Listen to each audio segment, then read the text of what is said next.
of a sudden I just hear a voice in my head saying, oh yeah, and Iron Hulk mode got taken to a whole nother level.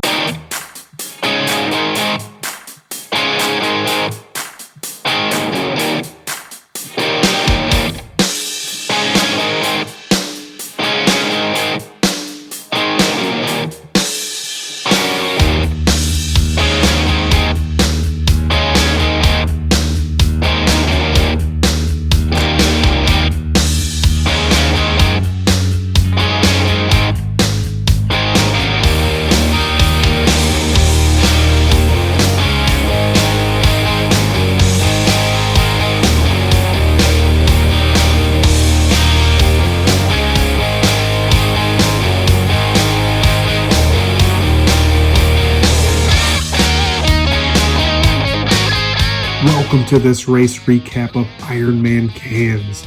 This is a must-do bucket list race for all of you Iron Maniacs out there. This is absolutely one of the most beautiful courses in Ironman and is the only place in the world where two World Heritage sites meet. Now I invite you to join me as I take you into the mind of an Ironman athlete as they wait for the starting cannon. As you wait there in a crowd of athletes waiting to be unleashed into the water, your heart rate begins to elevate as worry and excitement battle for your focus. You look up, catch eyes with another athlete, you give an understanding nod. In many ways, this feels like you're prepping for battle. And as you inch closer to the start line, the drums start to take over, and you begin to accept that there's no turning back. Your primal instincts kick in, adrenaline rushes. No more inner voices, just complete focus on the here and now. Warrior Zen mode activated. And then the cannon fires.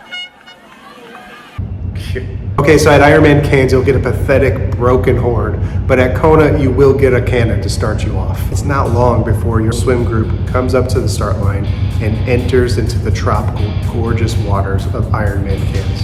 And even though I've done a lot of Ironmans, I still made that rookie mistake of going out a little too fast, getting a little too excited. My heart rate spiked. I had to swim off to the side and let that heart rate go down a little bit. You're talking 20, 30 seconds to let that heart rate chill, and then onward with your day. Overall, I had a very enjoyable swim. A slow swim, but an enjoyable one. And I want to note that the slow swim had nothing to do with the conditions. The conditions were perfect. In fact, one of the reasons why I swam so slow is that I had to stop 5 separate times. My swim cap and goggles kept coming off. I don't know what to do. My hair is super thick and it's getting really long and it's just pushing off the swim cap and goggles. So if you have any idea on how to tame this majestic mane of mine, please comment below. So I downed a bunch of electrolytes and water, got into the transition tent, plenty of sunscreen to be had, all good. I clip in and I go. Now I was able to ride this course indoors on the Full Gauze app virtually. So ahead of time, I already had this bike well segmented. The first hour, I knew it was gonna be a lot of hills, a lot of climbing. So I need to get my nose down and just go.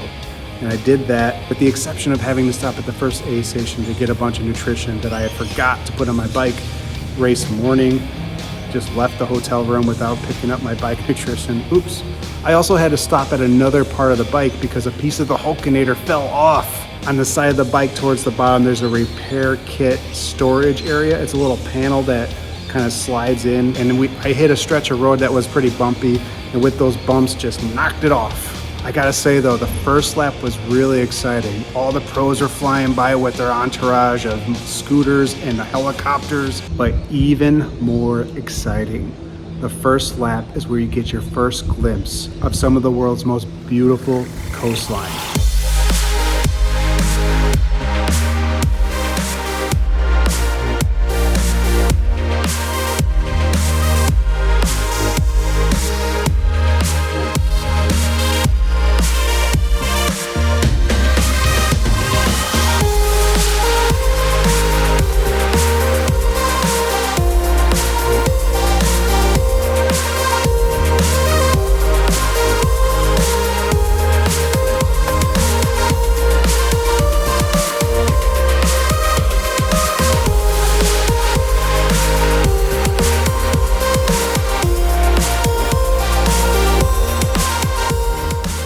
After one of my slowest swims and one of my slowest bikes, I came into T2 feeling like I just got body slammed.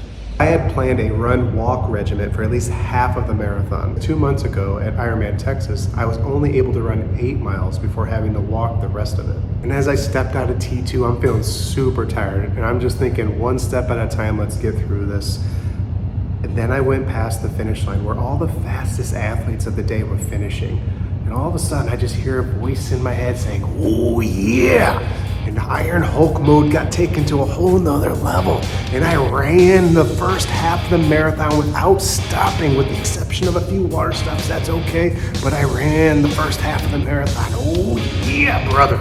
Then I find myself on lap 3 and I'm still able to do a run walk at least. And at this point, it's a little bit later into the night and I'm passing by this restaurant called the Salt House and there's a live band playing. And I hear the song Dreams by Fleetwood Mac. And that was one of my mom's most favorite songs. Since she's passed, I've heard it during key moments in my life. Very auspicious timing. And just a few steps past that band playing, I find myself at the long pier that's in Out and Back. And as I was walking up and down the pier, letting the night's breeze cool me down, I started to reflect on the past 5 or 6 years of my life and what this race really signified in this new chapter of my life, leaving this older, darker time in the past. About 10 years ago, I told my mom I was going to leave the United States for good and that I would come back with the occasional pit stop, but that was it. And nearly 4 years after that, I made sure to align one of those pit stops with my parents' 60th birthday. They're a year apart from each other, so I figured, hey, I'll show up, I'll throw my dad a 60th birthday party, and then I'll work the rest of the year, and then my mom's birthday, and I'll throw her a surprise birthday party. Fact is, my dad didn't really want a surprise party or anything big to go on, so we just went to dinner for him. I was able to do a surprise 60th birthday party for my mom, and I think it went off really well. Now, in the midst of that pit stop, I found myself with a job and what I thought to be a good fit for a girlfriend. At the end of that year-long pit stop, I decided to stay even longer to give the relationship a chance. And about 6 months later, my mom passed away. 6 months after that, it was the spring of 2020, and you know what happened there. And over the next 3 or 4 years, I had this baseline of unhappiness that I really couldn't rise above. I was trying to force this relationship to work just because she was a good person, but she just wasn't good for me.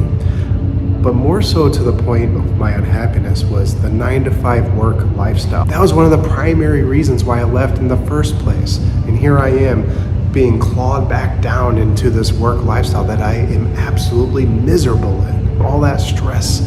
I gained nearly 100 pounds. The relationship ended. Found myself at a horrible job that was work-life balance just didn't exist. So it was easy for me to say, okay, I'm out and back to Thailand. And as I was coming to the end of the pier, a sense of gratitude really just rushed over me. I felt like Ironman Cairns is this giant cliff that I had just climbed.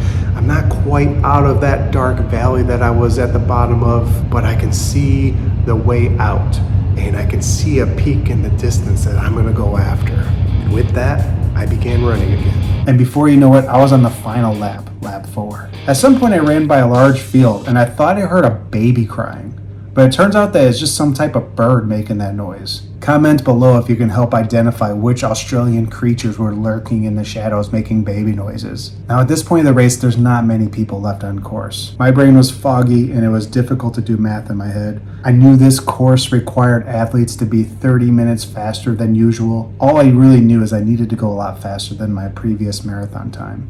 As all those thoughts are going on in my head, I'm turning the final turn on lap 4, and I can hear in the distance the rumblings of the finish line. And that allowed me to finish strong with a run-walk regimen the rest of that lap. After it was all said and done, I ran the first 2 laps non-stop, and I did the last 2 laps run-walk, well beyond what I had planned as my goal. And because of that effort, I knocked off nearly 50 minutes from my Ironman Texas run time. And finally, the finish line is upon us. He is pumping the air. He knows he's finished the Ironman. This is Christopher Schroeder. 35 to 39. This is the Warrior. Was the Warrior? Make some noise. Old school. It's Hulkamania.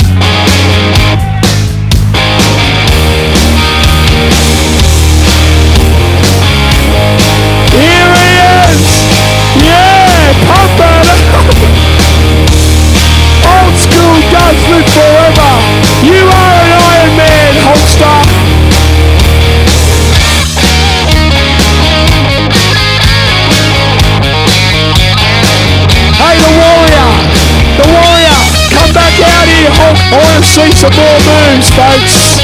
Here he is. Make some noise.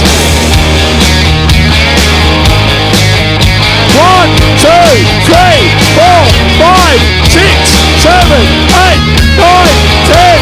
Whoa!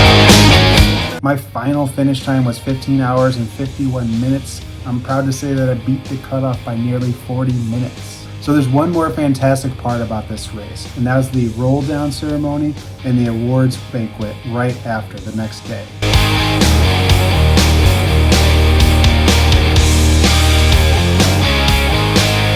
Let's bring him on out. The Hulkamania. Come on, bring it out.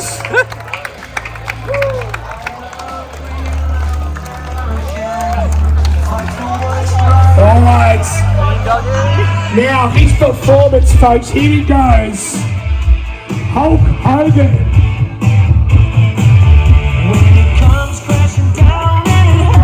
The louder you cheer, the better he goes, folks.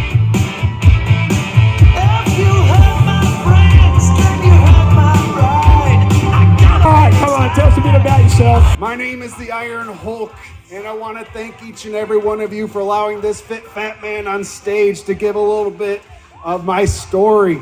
I've been racing around the world on a quest to go for Kona Legacy, and I've never seen a course this beautiful as Ironman Cairns.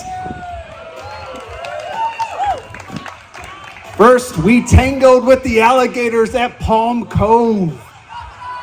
Then we rose to the occasion, climbing all the gnarly hills. And finally, we blazed our path to glory at the glorious finish line on the run. Kudos to you and thank you, Iron Hulk Triathlon on YouTube. Alright, good stuff, mate. One more move. Come on your own. Hulk Hogan.